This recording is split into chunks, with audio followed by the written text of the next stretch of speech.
आप सबका बहुत बहुत धन्यवाद जो पार्टी के बुलावे पे आप सब लोग पधारे। आज मैं विशेष प्रयोजन तो राजसमंद में नगर परिषद के चुनाव को लेकर भारतीय जनता युवा मोर्चा का एक सम्मेलन, मेरा दौरा कल से ही प्रस्तावित था। इसमें चित्तौड़ में जिला प्रमुख के पदभार ग्रहण से लेके मां त्रिपुरा सुंदरी के दर्शन तक के पूरे कार्यक्रम थे, लेकिन दो दुखद हादसे हुए थे। कल हमारे सदन के साथी गजेंद्र सिंह शक्तावत जी का परसों देहावसान हुआ। कल उनका दाह संस्कार था। ऐसे कुशलगढ़ में हमारे दर्जन भर मजदूर भाइयों की दर्दनाक मौत जाकी मैं कल का अपना दौरा स्थगित करूं। आज मैं कुछ प्रमुख स्थानों पर शोक संवेदना के साथ साथ गजेंद्र सिंह जी के परिवार के यहाँ भी गया। यहाँ स्थानीय हमारे जो नेता थे उनके परिवारों में जो गमी थी, संक्रमण में था, अस्पताल में था, उस संक्रमण से ठीक होने भगवती झाला जी चूँकि गजेंद्र सिंह जी दामाद थे, उनसे आज उनको संवेदना के लिए गया। अभी राजसमंद में युवा मोर्चे के सम्मेलन में मैं शिरकत करूंगा। मेरी इच्छा थी मैं आपसे बहुत लंबी वार्ता करता, लेकिन हमारे प्रोफेशन में टाइमिंग की थोड़ी उपयुक्त रहती है। मेरे साथ भी हुआ ऐसा कि कार्यकर्ताओं के आग्रह अनुग्रह और कई स्थानों पर लंबा दौरा होने के कारण मैं कोशिश करूंगा कि भविष्य में आप लोगों के साथ मेरा अच्छा संवाद हो। लेकिन आज आप लोगों को जिस मंतव्य से बुलाया है, ये संभाग मुख्यालय था और मेरी भी इच्छा थी मैं आपसे रूबरू हूँ।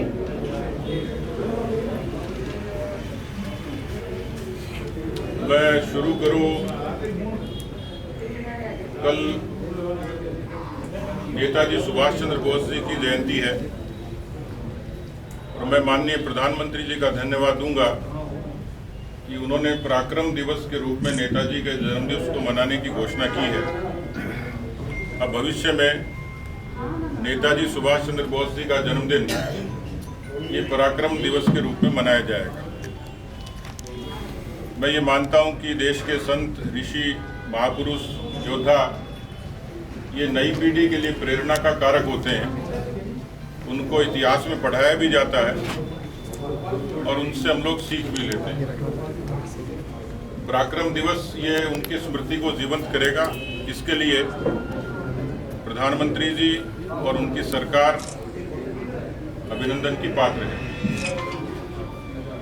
मैं क्योंकि प्रमुख विपक्षी दल का अध्यक्ष हूं, इस नाते केवल सियासत के नाते नहीं, लेकिन खरी खरी कुछ बात मौजूदा राजस्थान की सरकार के बारे में आपसे जरूर करूंगा। मित्रों, सरकार को अब लगभग 26 महीने हो गए, 2 बरस से ज्यादा हो गए। आमतौर पर किसी भी सरकार के खिलाफ ये कहा जाता है कि जब इलेक्शन ईयर होता है उस समय एंटी इनकम्बेंसी होती है, सत्ता विरोधी आक्रोश पनपता है, होने लगी, प्रमाणित होने लगी।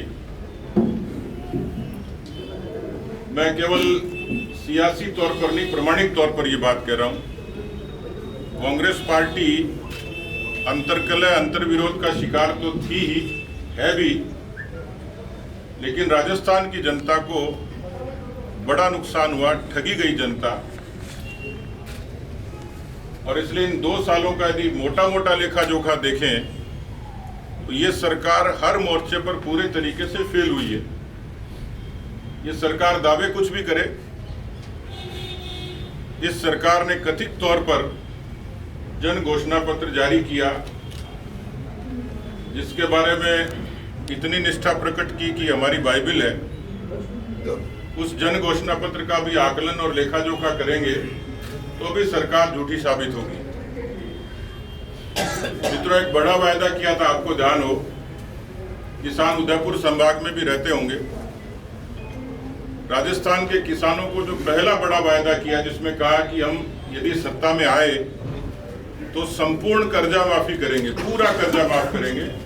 और इस तरीके के उदाहरण अपने भाषणों के दौरान पुरजोर तरीके से कांग्रेस के राष्ट्रीय नेता राहुल गांधी जी ने राजस्थान की अनेक जनसभाओं में कहा। उनके जन घोषणा पत्र में भी इसका उल्लेख है। और राजस्थान के किसानों ने शायद कदाचित ये सोच के वोट दिया होगा कांग्रेस पार्टी को कि यदि कांग्रेस की सरकार आती है तो कर्जा माफ हो जाएगा। लेकिन मुझे ये कहते हुए तकलीफ हो रही है कि राजस्थान के 59 लाख किसान 99,000 करोड़ के कर्जे की माफी का आज भी इंतजार कर रहे हैं। इसी सरकार ने ये कहा था कि हम बेरोजगारों को बेरोजगारी भत्ता देंगे, जो युवतियां हैं उनको 3500 रुपये, ये जो नौजवान हैं उनको 3000 रुपये। लेकिन केवल मोटे तौर पर जो बेरोजगारी का आंकड़ा है राजस्थान में 20 लाख से ऊपर है और लगभग 1.25 लाख लोगों को ये बेरोजगारी भत्ता देके इतिश्री कर ली। उन्होंने कहा कि हम आएंगे तो नौकरियां खोलेंगे, लेकिन 25 से भी ज़्यादा ऐसी नौकरियां और भर्तियां हैं जो या तो न्यायालयों में लंबित हैं और या फिर सरकार के सरकारी महकमों के दफ्तरों की फाइल उनके टेबल पे धूल खा रही है। तो न तो बेरोजगारी भत्ता दिया, न नौकरियां दी। और उसका आलम यह है, ये बात मैं नहीं कह रहा, ये देश की प्रमाणिक एजेंसी कह रही है, जिसमें राजस्थान की जो बेरोजगारी दर है वो हिंदुस्तान की बेरोजगारी दर से 4 गुना ज़्यादा है। 7.3 ये भारत की बेरोजगारी दर है और राजस्थान की 28 पॉइंट कुछ है, जो अब तक के उच्चतम शिखर पे है। मित्रों, इसी जन घोषणा पत्र में और भाषणों में आपने सुना होगा कि हम आएंगे, ये कांग्रेस पार्टी ने कहा, तो लोगों को सुरक्षा देंगे, इस प्रदेश की कानून व्यवस्था को दुरुस्त करेंगे। लेकिन इससे पहले भी आप भी आकलन कीजिएगा, 5,80,000 मुकदमे ये 2 सालों में इस राजस्थान की सरकार के दौरान दर्ज हुए हैं, जिसमें हत्या से लेकर तमाम गंभीर मुकदमे हैं। ये राजस्थान के इतिहास में इस तरीके का वाकया और दृश्य पहला है। और केवल यही नहीं, राजस्थान जो शांति प्रिय प्रदेश माना जाता था, वो इस समय आपराधिक मामलों में नेशनल क्राइम रिकॉर्ड ब्यूरो कहता है कि सर्वाधिक अपराधग्रस्त राज्य कोई है तो वो राजस्थान है। न किसानों के साथ न्याय किया, न बेरोजगारों के साथ न्याय किया और न कानून व्यवस्था के साथ न्याय किया। ऐसा लगता है कि सरकार का इकबाल खत्म हो गया।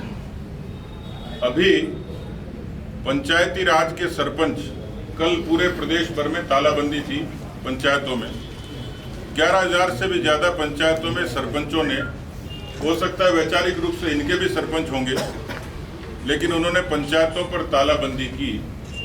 कारण सीधा सीधा था कि इससे पहले पंचायतों को सीधा पैसा आता था, स्टेट फाइनेंस कमीशन का, 15th फाइनेंस कमीशन का, और उस पैसे से पंचायती राज के लोग अपने गांव के प्रस्ताव तैयार करके विकास के काम करते थे। वो जो डिपॉजिट होता था, उसके जो ब्याज होता था, इंटरेस्ट होता था, वो भी पंचायत के अकाउंट में जमा होता था। उनको एडिशनल पैसा इस बहाने विकास के लिए मिलता था। अब पब्लिक डिस्ट्रीब्यूशन अकाउंट के तहत एक बैरियर सरकार ने लगाया, एक तुगलकी फरमान है कि जिससे सरपंचों को मोहताज होना पड़ेगा, एक लंबी प्रक्रिया से गुजरना पड़ेगा। हम लोगों ने मांग की है कि सरकार इसको तुरंत वापस ले। मित्रों, एक लंबी फहरिस्त है, मैं जितनी बात करूंगा शायद समय पूरा हो जाएगा, लेकिन मोटे तौर पर जो बातें प्राथमिक तौर पर आपसे मुझे शेयर करनी थी, साझा करनी थी, वो मैंने आप लोगों के समक्ष रखी है। एक बहुत लंबी फहरिस्त है, बहुत सारी बातें हैं। जैसे मैंने कहा कि मेरी इच्छा है कि मैं उदयपुर के पत्रकार बंधुओं से एक अच्छा कन्वर्सेशन करूं, संवाद करूं। मैंने इसको भविष्य के लिए सुरक्षित रखा है। आज की मेरी बात, प्रमुख बातें पूरी हुई है। आपके कोई प्रश्न है तो उनका स्वागत। सर, पंचायत पालिका चुनाव हो रहे हैं, आपने टिकट वितरण किए, लोगों में असंतोष है, वो कहीं पे आरोप लग रहे हैं कि टिकट सरकार ने बेचा है कार्यकर्ताओं को। देखिए, जो छोटे चुनाव होते हैं, ज़मीनी तौर के चुनाव होते हैं, उसमें बहुत लोग दावेदार होते हैं और मैं इससे इनकार नहीं करता कि कोई भी पार्टी, कोई राजनीतिक संगठन 24 कैरेट शुद्ध होगा और जहां कोई किसी किस्म की गुटबाजी नहीं होगी, क्योंकि ये भजन मंडली तो है नहीं। और मैं तो देखता हूं कि भजन मंडली में भी कई बार तबले वाले की रंगत अलग होती है, हारमोनियम वाले की अलग होती है। इसलिए ये मैं दावा कर दूं कि 100 की 100% मेरे से पहले भी होता है और आगे भी होगा। फिर भी कुछ बातें मेरे संज्ञान में आई हैं, लेकिन इन बातों का कोई प्रमाणिक तथ्य होता नहीं है। राजनीतिक ईर्ष्या के वश या प्रतिस्पर्धा के वश कुछ इस तरीके की बातें आती हैं। कोई गंभीर बातें संज्ञान में आएंगी, कुछ बातों पे हम लोगों ने एक्शन लिया है, भविष्य में भी लेंगे।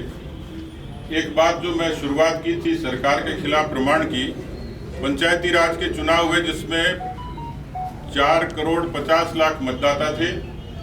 उस पंचायती राज के चुनाव में 2 करोड़ 41 लाख मतदाताओं ने मतदान किया।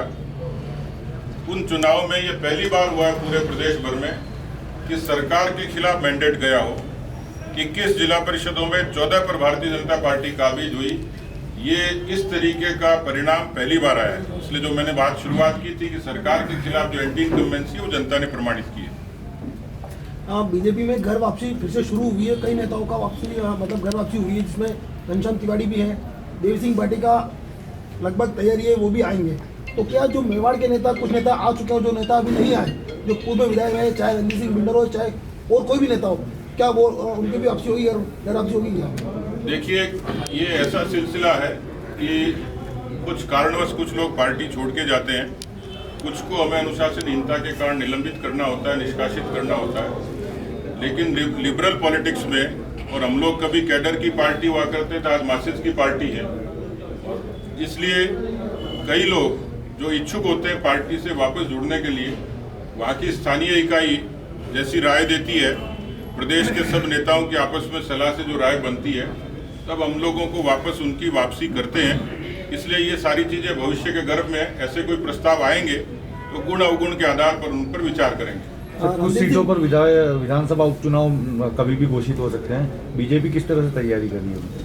देखिए, मुझे जैसे मैंने कहा, मेरी जो बात की प्रस्तावना थी उसमें मैं आशान्वित हूँ, क्योंकि मैं सुजानगढ़ था, आज राजसमंद हूँ, कल मैं साड़ा जाऊँगा। मुझे पूरा भरोसा है कि चारों ही उपचुनाव भारतीय जनता पार्टी अच्छे बहुमत के साथ जीतेगी। कारण है सरकार के खिलाफ माहौल, पार्टी के कार्यकर्ताओं का परिश्रम, ये दोनों चीजें ऐसी हैं कि जो हमें निश्चित रूप से सफलता देंगी। ये दौरा आपका इसी नजरिए से देखा जाए, आप कार्यकर्ताओं का मन खंगाल रहे हैं? स्वाभाविक है, मैं जब आया हूं तो सब लोगों से सब तरीके की बात करूंगा ही। सर, कांग्रेस में अंतर विरोध की बात नहीं, अंतर्गत की बात नहीं, सोशल मीडिया में जिस तरह की बातें हैं, इससे लगता है कि बीजेपी में भी छूटनी चाहिए। नहीं, कांग्रेस ने तो प्रमाण दिया है, उनको अपने पीसीसी चीफ को बर्खास्त करना पड़ा, उनको डिप्टी चीफ मिनिस्टर को बर्खास्त करना पड़ा, और आज वो अलग थलग दिख रहे हैं। वो तो डिवाइडेड हाउस साफ दिखाई दे रहा है। हमारे यहाँ की जो चर्चा की वो सोशल मीडिया के प्लेटफॉर्म पर है, जमीन पर कुछ नहीं है। इसलिए कांग्रेस और बीजेपी के अंतर कलह को तो कम से कम सही तरीके से आकलन उसका करना पड़ेगा। हमारी पार्टी में इस किस्म की कोई कवायद नहीं है, कोई संभावना नहीं है। कार्यकर्ताओं को अलग अलग टीमें क्यों बनानी पड़ी सर उसके लिए? अभी राजस्थान में कांग्रेस की सरकार है, लेकिन कटारिया जी ने बोला ना पूनिया की सरकार ना कटारिया की सरकार, फिर कौन सी सरकार आप बता रहे हैं? उन्होंने ठीक कहा, भारतीय जनता पार्टी की सरकार है, कमल का चुनाव चिन्ह है और मोदी जी जैसे बड़े चेहरा का व्यक्तित्व है। इसलिए इस तरीके की जो चीज़ें होती है वो सोशल मीडिया के प्लेटफॉर्म पर तक तो होती है, लेकिन उसकी ज़मीनी हकीकत नहीं होती। और उसके बारे में मैं उनका वीडियो सुन रहा था, आप लोगों ने प्रश्न पूछा था, तो उन्होंने भी कहा कि हमारे यहाँ नेता भी होते हैं, उनके समर्थक भी होते हैं, लेकिन अंतपंत फैसला आलाकमान करता है हमारा पार्लियामेंट्री बोर्ड, जो तय करेगा कि भविष्य का नेता कौन होगा। तो ये सब काल्पनिक और भविष्य के प्रश्न हैं। अभी तो बात यही है कि हम सब लोग विपक्ष के नाते भी, सदन में और सदन के बाहर भी, और पार्टी को, मेरा जो मिशन है अध्यक्ष के नाते अभी तक राजस्थान में सिलसिला चलता रहा कि एक बार बीजेपी और एक बार कांग्रेस। पिछली बार का अंतर था 0.5%, यानी कांग्रेस आई थी तो बाय डिफॉल्ट आई। कांग्रेस अपनी खूबियों पर नहीं आई थी और मात्र 99 सीटें आई थी। बीएसपी को उन्होंने असंवैधानिक तरीके से मर्ज किया। बाद में जो इंडिपेंडेंट विधायक थे 13, उनका समर्थन जुटाया। तो कुल मिलाकर ये जुगाड़ की सरकार है। मुझे पता नहीं मेवाड़ में जुगाड़ चलता है कि नहीं चलता, लेकिन जयपुर के आसपास ऐसे टायर किसी का, स्टीयरिंग किसी का, फंटा किसी का, एक जुगाड़ चलता है, बड़ा फेमस है। हाईकोर्ट ने भी रोक लगाई थी। तो जुगाड़ की सरकार है और इस जुगाड़ की सरकार के खिलाफ हम लोग जितना प्रामाणिक रूप से, ही तो कोरोना की प्रोटोकॉल की मर्यादा थी, वरना ये सरकार जन आंदोलन से भी चली जाती। इसलिए मेरी कोशिश है कि सिलसिला बंद हो और भारतीय जनता पार्टी, क्योंकि विचार के नाते, व्यवहार के नाते एक मजबूत दल है। उत्तर भारत में राजस्थान ऐसा प्रदेश है जहां इस विचार को खूब अच्छी मान्यता है। हम चाहेंगे कि भविष्य में अजय और अभेद्य भारतीय जनता पार्टी की सरकार बने, ताकि लोक कल्याण के काम जो हमने शुरू किए वो आगे फिर से प्रारंभ हो। सर, घर वापसी के दौर में रणधीर सिंह जी भिंडर की भाजपा में एंट्री होगी या नहीं होगी? मैंने कहा कि मैं इसका जवाब दे चुका। इसमें भविष्य में किस किस्म के लोगों के प्रस्ताव आते हैं, वहाँ की इकाई क्या सोचती है, तो उसको गुण अवगुण के आधार पर उसका फैसला करेंगे। वैसा भैया फिर भी सभी विधायक कहते, आप कहते, लेकिन सुनना चाहिए नहीं, क्या आपको आपत्ति? देखिए, किसी नेता की उपस्थिति और अनुपस्थिति, उसके कोई सियासी मायने नहीं होते हैं। एक डेडिकेटेड प्रोटोकॉल है कि मुझे मेरे महामंत्रियों के साथ बैठक करनी है तो महामंत्री रहेंगे, उपाध्यक्ष अनुपस्थित रहेंगे। वहाँ पर पार्टी की विशुद्ध संगठनात्मक बैठक थी, लेखा जोखा था और कुछ भविष्य की चीजें निर्धारित करनी थी। इस लिहाज से जब केंद्र की बैठक होती है तो उपस्थित होती हैं। प्रदेश में संगठन मंत्री, अध्यक्ष और हमारे नेता, उपनेता, इन दोनों की 4 लोगों को उन्होंने आमंत्रित किया था। इसमें मुझे कोई सियासी कारण लगता नहीं। एक सवाल सरकार हम बता रहे थे मध्यावधि चुनाव की संभावना नहीं। मुझे तो लगता है कि राजस्थान में जिस तरीके से ये सरकार चल रही है, किसी भी समय मध्यावधि चुनाव हो सकते हैं, क्योंकि सरकार में अभी भी विग्रह है। मंत्रिमंडल के पुनर्गठन से वो डर रहे हैं, राजनीतिक नियुक्तियों से डर रहे हैं, और ये यदि उपचुनाव के परिणाम इस सरकार के विपरीत आते हैं तो मध्यावधि चुनाव की 100% संभावना साफ तौर पर दिखती है। भाजपा जो कांग्रेस सरकार से जो नाराज विधायक है, उनसे संपर्क में है कांग्रेस? नहीं, हमें संपर्क की आवश्यकता नहीं है, क्योंकि वो तो खुद ही नाराज होकर अलग हो रहे हैं। तो अब हमारा ठेका नहीं कि वो सरकार गिरने जा रही है, हम उसको बचाएं। इसलिए जो राजनीतिक परिस्थितियां बनेगी उसका आकलन करेंगे, फैसला करेंगे। तो 11वें दौर की वार्तालाप किसानों की विफल रही है। आज सीडब्ल्यूसी में निंदा प्रस्ताव भी पारित किया गया है कि किसानों के जो मांग है, हर धर्मिता अपनाए हुए हैं केंद्र सरकार, किसानों की बात सुन नहीं रही। क्या देखते हैं आप? देखिए, कांग्रेस पार्टी की एक फितरत है कि आपदा में अवसर ढूंढती है।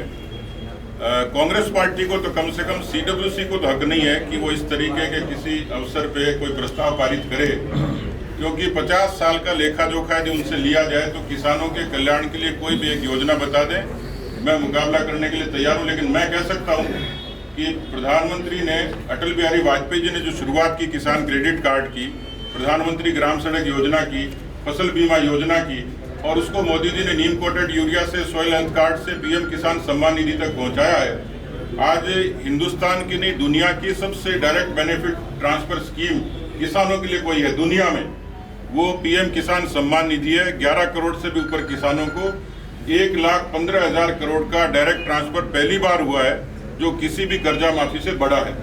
इसलिए कांग्रेस पार्टी ने जो किया, उनको 50 वर्ष का अवसर था, वो किसानों का कल्याण करते, बेरोजगारों का कल्याण करते, देश में उत्थान करते। इसलिए उनको कोई हक नहीं है। कांग्रेस पार्टी तो इस समय सत्ता से बाहर होने की छटपटाहट से, उस डिप्रेशन से बाहर नहीं आ रही। पूरा नेहरू गांधी खानदान बाहर नहीं आ रहा, वो केवल ट्विटर की पार्टी है। और आप देखिए कि वंश से नेहरू जी से चलेंगे, इंदिरा जी से चलेंगे, राजीव जी से चलेंगे, राहुल जी से चलेंगे, सोनिया जी से चलेंगे। तो ये पार्टी चलते चलते मुझे लगता है कि वाटर कांग्रेस हो गई।